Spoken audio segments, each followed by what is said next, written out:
I'm Shanta Lee Gander, and I'm a multidisciplinary artist. I work across different mediums of visual art as a photographer, and as a writer, I write poetry and prose and so many juicy things. And today, you're here with me and the introduction of my book, GHETTOCLAUSTROPHOBIA, Dreaming of Mama while trying to speak woman in woke tongues. And this is a part of the lineup for Words in the Woods. Forgotten tastes like cheese sour to the tongue while visiting mother.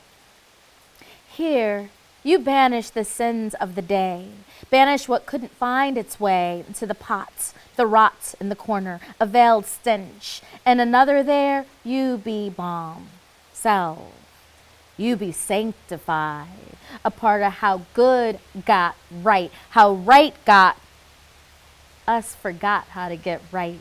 The closest we come feels kind of like the voices that reach in, makes we jump.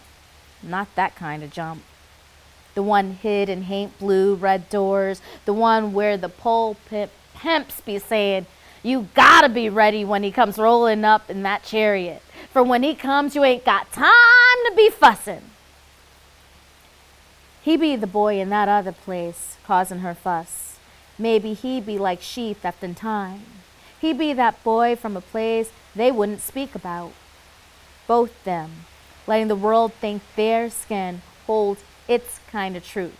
It was a kin's kind of truth, tastes like braille, built upon bodies, white spaces, ellipses, dashes. Honey, they don't teach that kind of code. The code wasn't in a book. Branches so tangled, tongues can't speak it. But mama's mama claps back from begot. Mama's mama standing at the edge of the bed. She's followed the yellow traces of the calendula to my pillow, reaching for my throat. Hers filled with daggers, disturbance, and time, saying, girl, you didn't ask.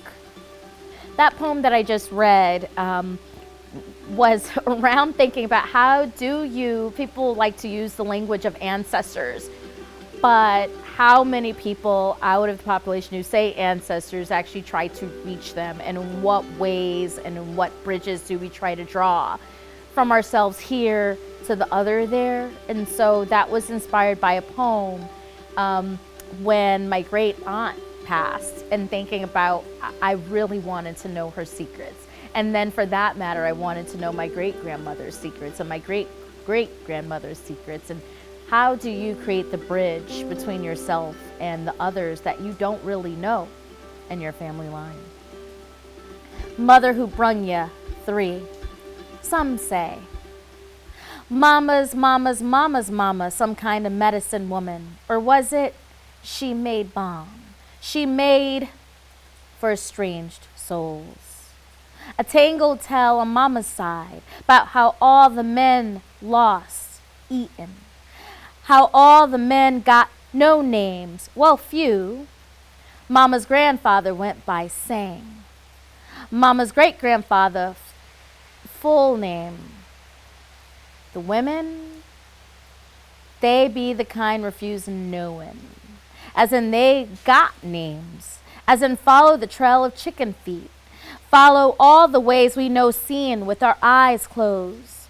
One of Papa's great-grandmamas, a Cherokee woman. Papa's great-grandpapa, a white man. Both them, no name. Names get lost like that, but follow they daughter, Betsy. Follow the stories. Her grandchildren tell it. She washed her hair in first rain. On Mama's side, when one of great-grandma Josephine 16 died, I wanted to know. How do you make dead tongues speak?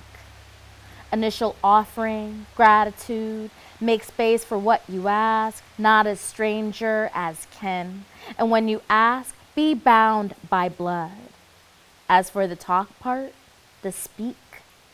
Notice the way sentient cinerariums carry the bones, the way they buzz between breath and letters, the bed of their humming. In that one story, Mama talked about the water breaking. She walked opposite of the hospital the night I came. Those bones, they started to chant in that other story. the story where they sit. So this next poem was inspired by a graduation celebration of Keon Lawrence, who I've known since he was like, he's gonna hate this, he was like yay high, right? Knee high to duck, as they say. And I've known his mother, Kawanda Wilson, for middle school. We used to put our money together. Sorry, Kawanda, I'm gonna tell this story. We used to put our money together to go get breakfast sandwiches at McDonald's as we were walking to Fox Middle. I put all our business out on Front Street. So this was a poem inspired by her family. That which can't be measured. Ingredients. 3 bodies bullet-free celebrating graduation. 3 blood aunties and 2 extended aunties.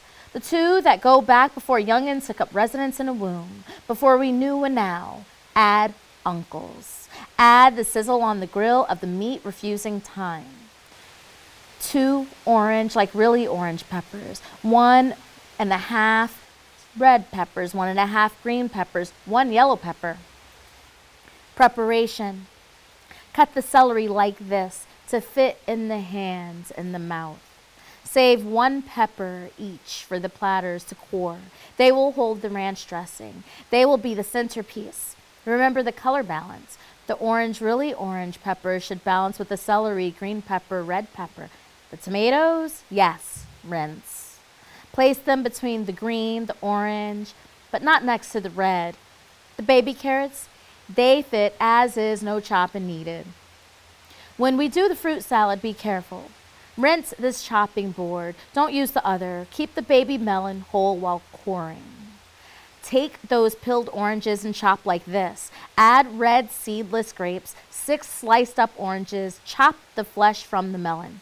Chewable, bite size. Let the juices meld. Add the teenager in the corner who hung out too late with his older cousins. Leave long enough to pour boiling water and light sternos. Leave long enough to allow time to calm the wind. Maybe ask for help. Return. Juices melded. Fill the mini melon with fruit. Fill the pineapple. A dash of the girl who said she had no friends. One of the aunts, not blood aunts, who says she's the youngest of all 4 of us, saying, these youngins tell me things I don't repeat. Whatever you do, don't forget the table. The table not too big, not too small, in the room with the boiling pots. In the room with the kettle about to scream. Leave enough room for all the chopping. This is important. A board barely big enough for all the juices. Don't forget the bowl and the drainer, almost your age according to Grandma. Wash the knife in cold water. Grandma says, they keep me knives sharp, she says. You learn something new every day, she chants. 2 grandmas, 1 double deep chocolate, 1 color coffee, double cream. Sprinkled with ask for fruit, garnished with watchful eyes, questions wisdom, and 1 vanilla bean girl. A specific vanilla bean with the same name as Auntie. She stands beside you among the grandmas, entering and exiting aunties, and Nani's crazy ass lecturing you about having children, saying, you know you could get a surrogate. Don't forget the girl. The one girl who moves Auntie with the same name as Vanilla Bean to declare, me spirit take you. Now, this is funny and this is a comic commentary. I grew up listening to patois and hearing it.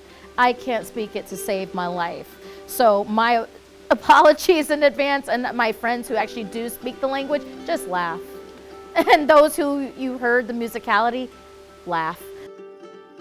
So the book has taken a couple years to put together. I was working on it and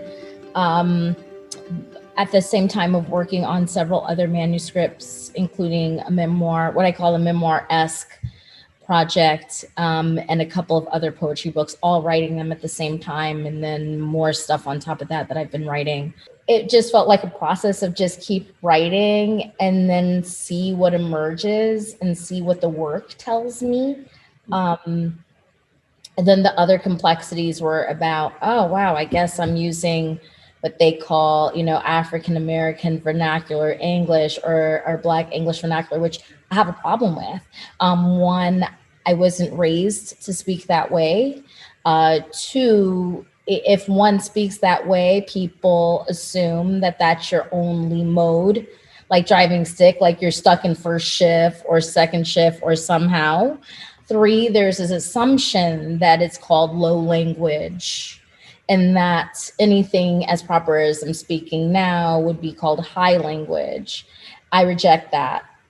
As a Black woman writer, seems like you're presenting identity every time you come to the page. And like most of that has nothing to do with why you came to the page to begin with. So in what ways, because like we think about, and I love what you said about, as Black women, we have different, languages, right? And it's really interesting because I think we can think of it as languages, but I think that society may look at it as identity, right? And like that being imposed on us. And like, this is also that I really want to make it clear that this is like not code switching. It's more nuanced it's deeper than code switching. I think it's anti-human to fit us in such neat little boxes and packages. I do not fit. So speaking of identity, for example, growing up, I wasn't Black enough. In one of my relationships, my stepson gave me a test. He was just like, do you like hot sauce? I said, no. Well, do you like this? No, not so much. It's like, oh, like that, the whole, like, what makes you Black enough? Oh, jokes about, I paid certain friends to be my friend, even though, I grew up in Hartford. Yes, I love the Eagles. Yes, I love Led Zeppelin. Yes, I love Jay-Z. Yes, I love, the Gregorian chants. I love that whole range of things. And I am beyond the containers that people want to hold me in. Those containers can be their prison. And so if my work is held in that way, they're cutting themselves off from an opportunity, and they're cutting me off from an opportunity to even engage. I don't always use the right vernacular. I'm okay with that. And I'm okay with saying, you know what, I'm not sure how I feel about land acknowledgement if it's a performance. I don't like the performance quality of things. The Black Lives Matter signs, they do not make me feel more welcome. What's inside on your bookshelf? What are you listening to? When is the last time you've truly engaged with a person of color around your table and there is some true intimacy in sharing that? But you have a sign on your lawn. That doesn't make me feel more welcome. In fact, it actually inspires me to want to ask some more questions like, oh, what are you reading? It's great that we're in this age of discovery and that people want to dissect things and talk about things and do things and explore things, but it means nothing without the action. And it means really doubly nothing without actually connecting to the real experiences and the people within. And I feel like for me, that's why I'm so passionate about the humanities and poetry and the arts and literature and film, because I feel like they're true bridges. They enter you without having to say, hey, I'm taking a picture of me at a march. Good and darn well, you don't do that every day of the week. It's like showing up to church on Sunday, but you sinning on Friday, Saturday, Monday, all around it, but you're not living it. As an artist and a poet, in your multi-hyphenate world, that is also a hyphen I would give you, that you are doing a really specific kind of cultural anthropology here and pulling it out. I mean, with your Indigenous heritage, you've mentioned to me, that you have, Southern American heritage. That's, where I come from. So I really do feel kinship always with, because it's its own thing, for better or worse, it's its own thing. And, I really resonated with that. And so like just thinking about the breadth of your work, I appreciate and admire the way you've been able to navigate that arc for your own healing and your own expression while still being buffeted with these questions from the outside that are not always truly questions of you, or questions that need to be asked. So I think that, one of the things that I'm really interested in is like this kind of concept of like language, vernacular. What does it mean to speak a certain way? And so, I thought what you said was really powerful. And if you feel comfortable, I would just love to hear you say some more about that, kind of, especially in connection to maybe particularly your forthcoming, memoir and your next book of poetry. I think it's, for me, my reaction to all that has been be bold in creating my own language and taking back what I want to take back and figuring out and sorting and figuring out how I want to do it. It's also inspired a certain boldness that started somewhere between 2017 and 2018 when I read Ovid's Metamorphosis. Read it cover to cover, finally. Like, I knew about all sorts of whack stuff. People turning into trees, people being chased, people turning into birds. And I read it and I said, oh, that's cool. I want to see a Black version. I wrote it. And I went and I kept diving back in and thinking about what Black Metamorphosis looked like. And being in conversation 2,000 year plus with Ovid, trying to get inside his head, trying to figure out what it felt like to be an exile, outsider, things like that. It's also very much thinking about the mythic proportions of one's life. And, there's that question of who gets to tell and how do they get to tell. But no one's going to tell me what I can and can't tell and how I tell it. I love what Rachel said about calling you a cultural anthropologist.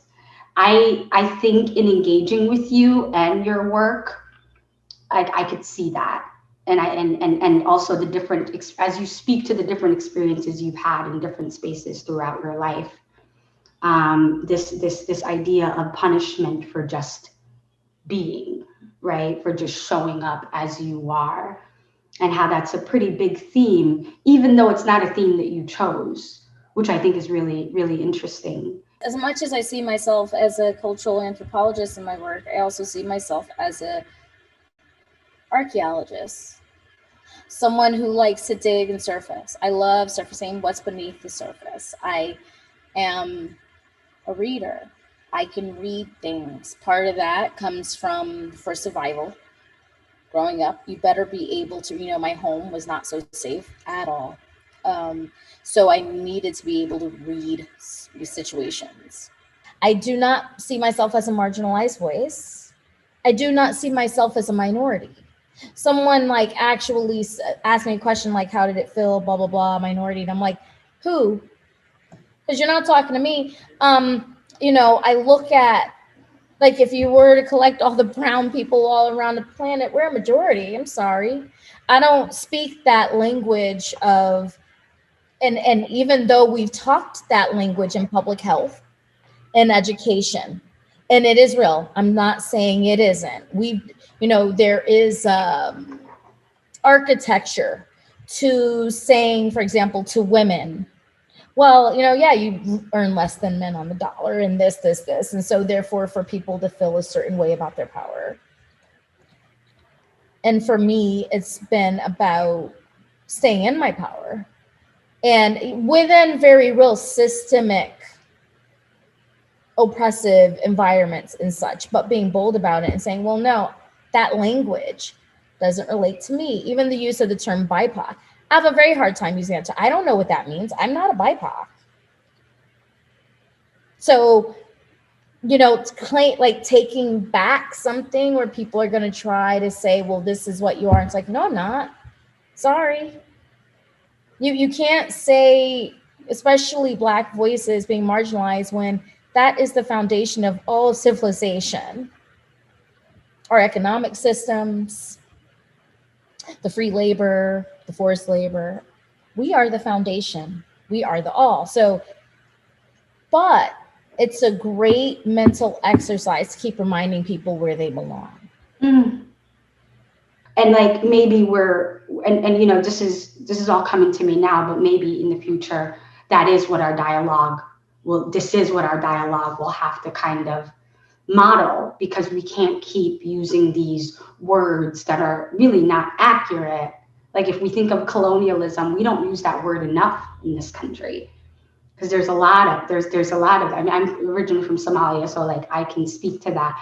But colonialism is not a thing that is just that America's exempt from, right? That the West is exempt from. And just what it means to be able to colonize spaces and institutions and feelings and confidence and all of these things. They're like and what it means to when you keep using language of erasure and deficit, all you're doing is perpetuating scarcity mentality. That's all you're doing. And like when you do that, that's it. Like no one's free.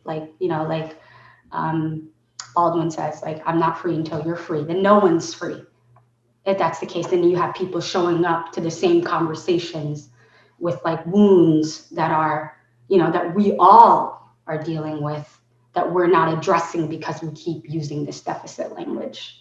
I guess, my last thing today with this conversation is thank you. It's been so beautiful.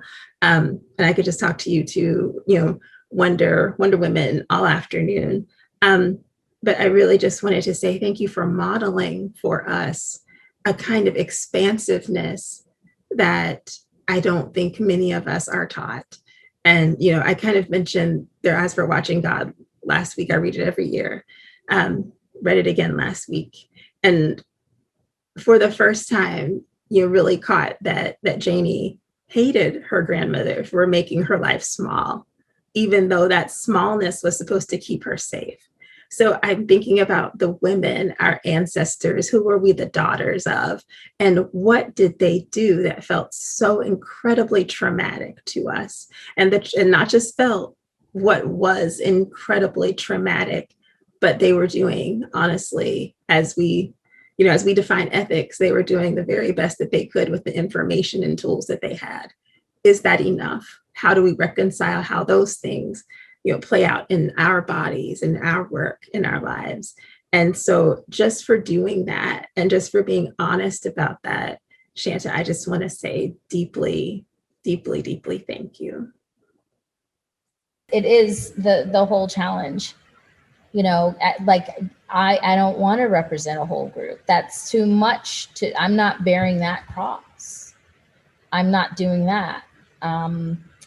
I don't want to speak for my whole family. They're each individual members. I can speak and share my experience. Mm-hmm. And beyond that, I go beyond those things and my other writing too. But I think it's so important for, especially in Vermont, as individuals are thinking, running around with the buzzwords, they're talking about DEI,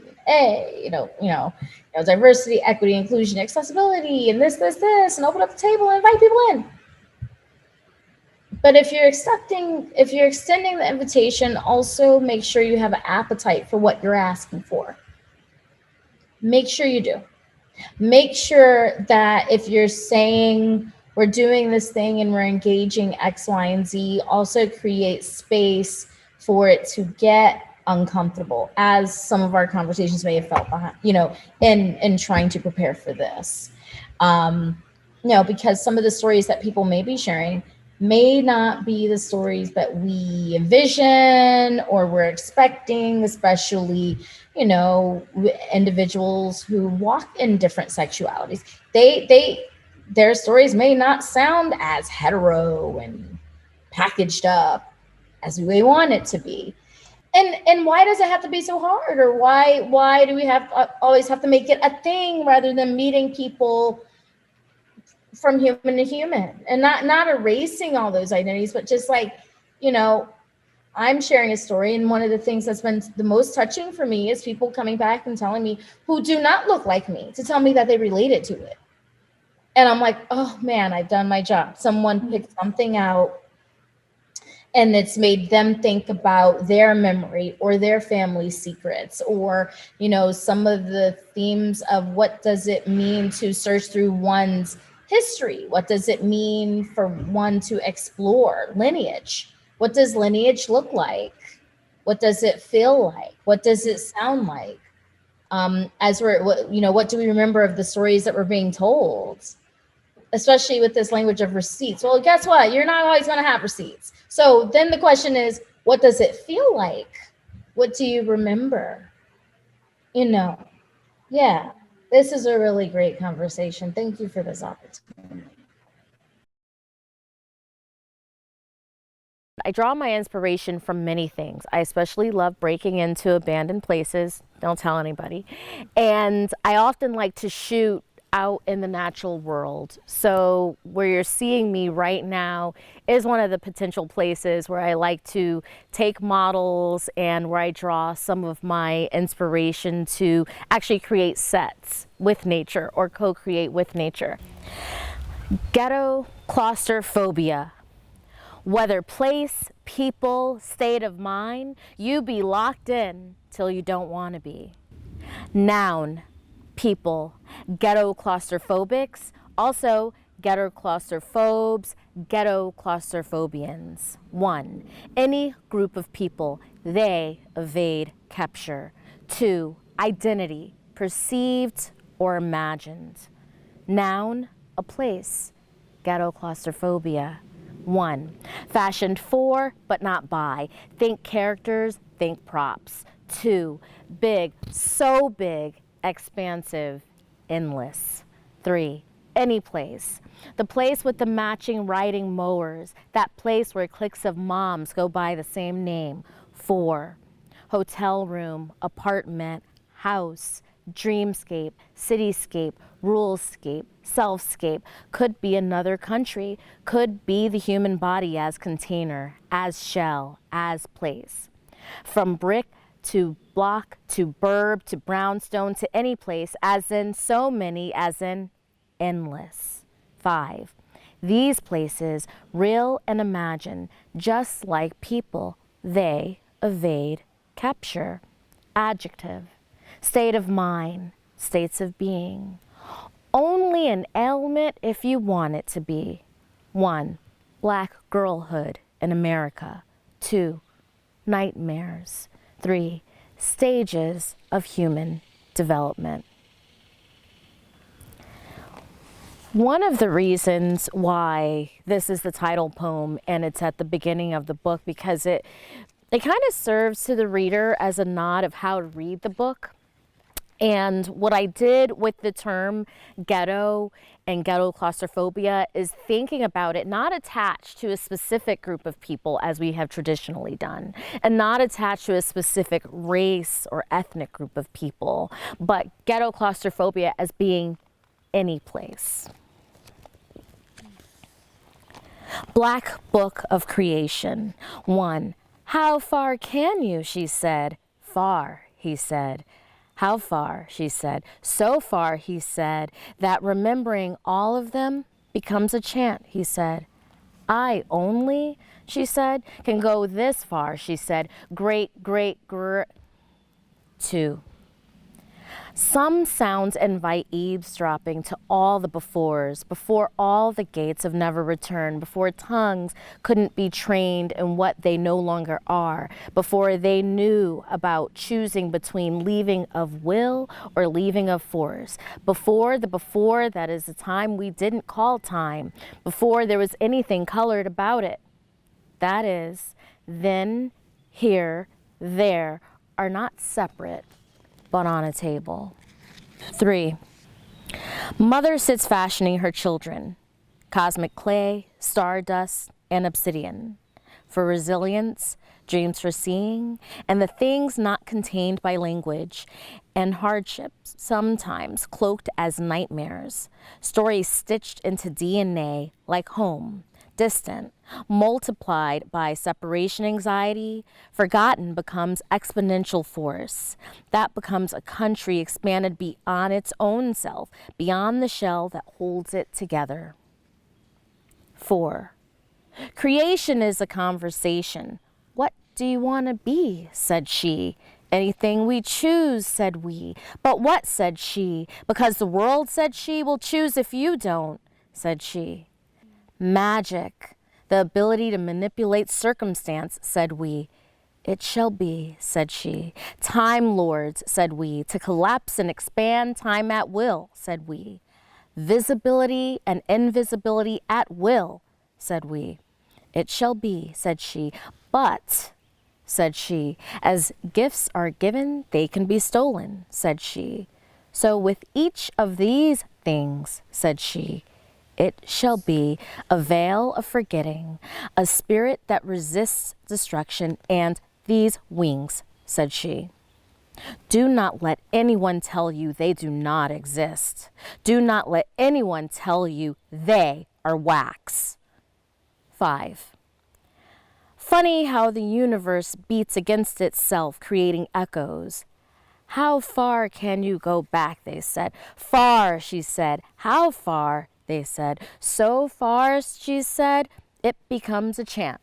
She said, I know all the names of my mothers.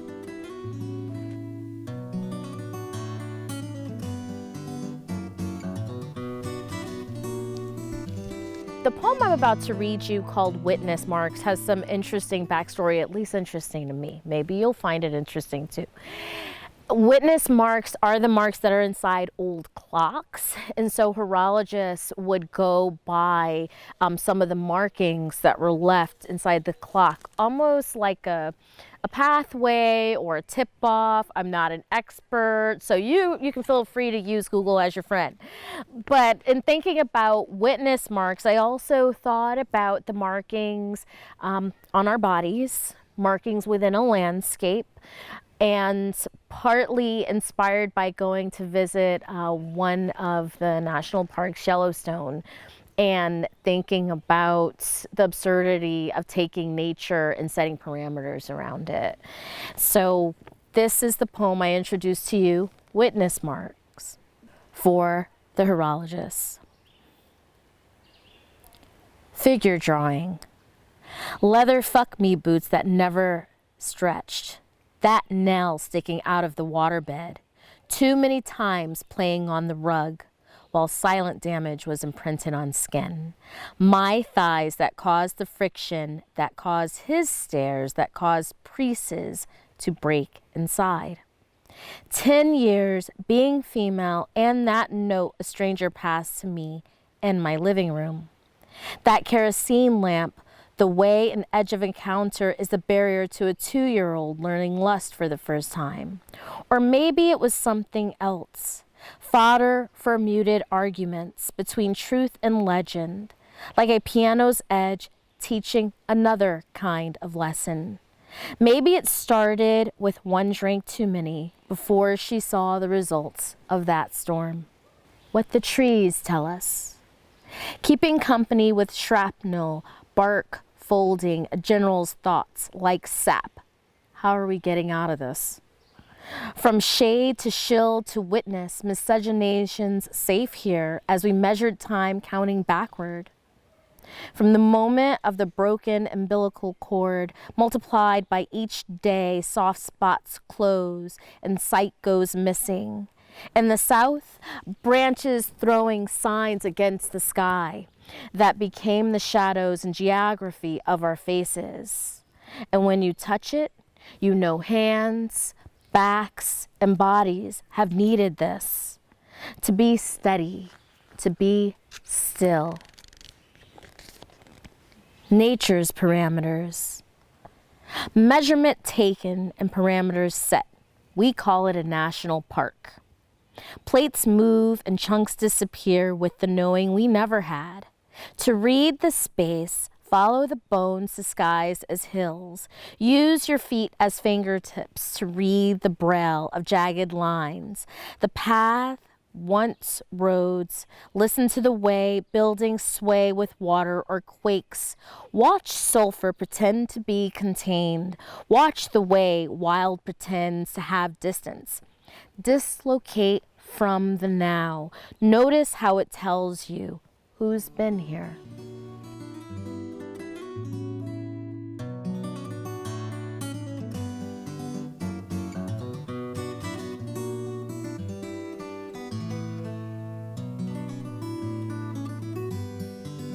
This area of Guilford is not just the area, but Guilford itself is very special because it's also where the first known African-American poet lived with her family, Lucy Terry Prince. And the Princes, Lucy Terry Prince and Abijah Prince, and their 6 children, they had a homestead right nearby.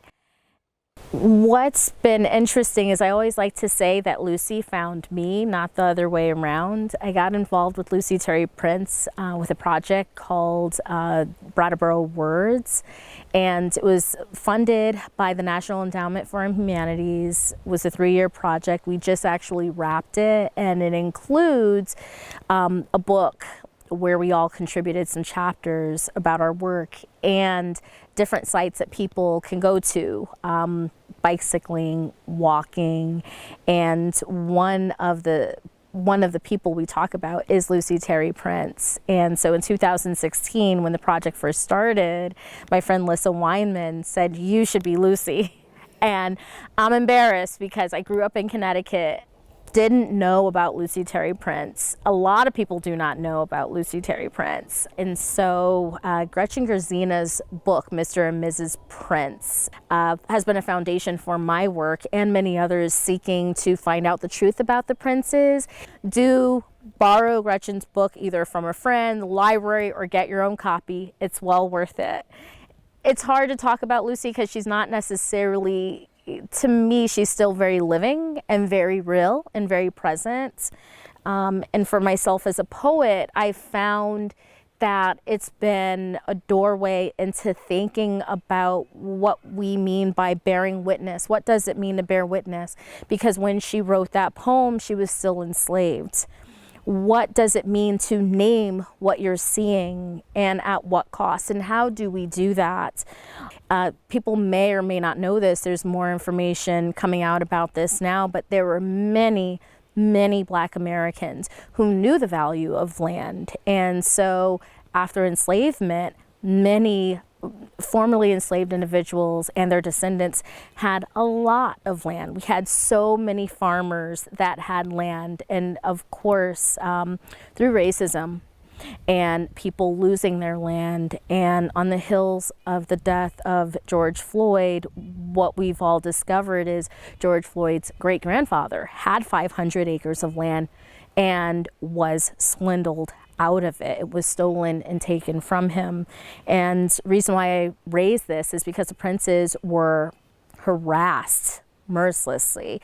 And so Lucy Terry Prince, she fought for and secured protection for their land in Guilford at the highest courts of the time in Vermont, and went to the Vermont Governor's Council and sought protection. It's a legacy that's still very much with us, and it's a rich story from so many angles, whether or not we're talking about the transference of wealth, we're talking about land, we're talking about bearing witness.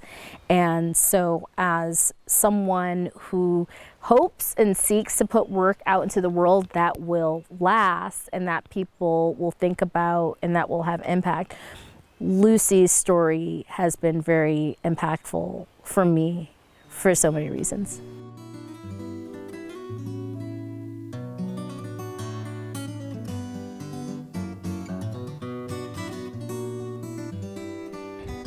This is my last poem I bring to you, Lessons in Development from a Butterfly. Egg. At 5, my favorite yellow dress rips, a first lesson in how the body betrays. Barbie's body, the first way we learn what the adults are doing. At 6, I'm introduced to butterflies by the way adults spread their legs when they want something. A man visiting flashes his butterfly legs, no face or voice, folds his body to my level, hovering on a threshold. Go ahead, they say.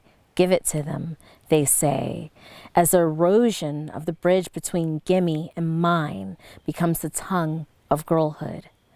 This long before a faceless woman with the same butterfly legs. This time, her yellow meat exposed by black shorts. I remember because of the way she holds court amid mothers and children. Let me see, she'll demand, putting me on the road to be somebody's pretty baby. T-shirts will be no more protection than mothers and witnesses who collude, encouraging, go ahead, teaching how to memorize the answer to this question. Is this what a hug means in their language? Butterflies are nature's first lesson in deception. The first memory that beauty, like adults in the human world, can be trusted. Larva. At 7, my body becomes a playscape, playing house gone wrong in dark closets, locked porches, all versions of oblivious babysitters. I become trained to the stares that pounce upon mouths to conceal touch, the way mouths learn that naming, how his whistle hit my ass through smoke, a torn fence, and amid his boys won't earn protection. Instead, the adult asks, show us how you were walking. At 9, something like this. A walk, turn, run while being chased around a tree, avoiding the growing pile of hugs, kisses, and butterfly legs, while a second grade class line stands still. The teacher watches, silently saying, boys will be boys. Walk, turn, run, this time running up a hill. He pins me the way a dog pins its bone while his older sister watches. No kicking or screaming, get doors to open nor anyone to believe. Is this what the other he meant when he said he'd get me? In this stage, some kinds eat their siblings. Some kinds mimic royalty to become the queen in the center of an ant colony. Celebration turned massacre. Pupa. At 12, all trick, no treat, and the Easter bunny's gone missing the way tan scarves turned halter tops. And the cut denims have gone missing like all the things that made me feel brown body beautiful. Substituted with the fuzzy salmon-colored bathrobe with the broken zipper to conceal shame.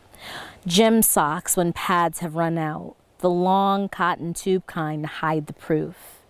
Add the month that slips into 2 months plus the years it takes to become fluent in secrets, bilingual in lying and silence. At 13, that age when I discover there is no elixir for hunger, no reason for the road dissolving between want and unwant, or the way brown body beautiful is found through his, and his lips. The beginning of sexual apprenticeship. Pay attention. A smile and flirting gets extra deli meat. A sway of the hips and glimpse of daughter. A street vendor's discount on t-shirts. Allow a picture to be taken in some strange man's apartment who's not your husband. Priceless. At this stage, some encounter a pupil rape. Trapped within her chrysalis with no choice but to mate during this in-between state. Adult. If you don't want to set the price for your pussy, someone else will. It's worth extra meat, a discount, worth free food stamps, maybe gold, maybe a rabbit fur coat. It may be worth the things you can afford to buy yourself. At some age unknown, they all look the same. Questions, was-beens, the moments of being, the bone that refuses to stop singing, the same blur of guests who ask, was she good? Sometimes there'll be the boy in the bar with the fixed glare who's really saying, I'm going to get you. Glares in all the ways legs become butterfly wings penned open, traveling at the speed of time, passing, multiplied by dark closets that becomes rooms, beds, plus the body that betrays, always the body that betrays, by attracting attention. This time, I teach myself how to say gimme. This time, I am fluent in no, mines. You can't have. If one makes it this far, she can dine off blood, the sweat of others or tears. Beware. These butterflies emerge from their chrysalis as trained experts in survival. I was inspired by an article that talked about butterflies and really how vicious they are in nature, so I encourage you to do your own research on that.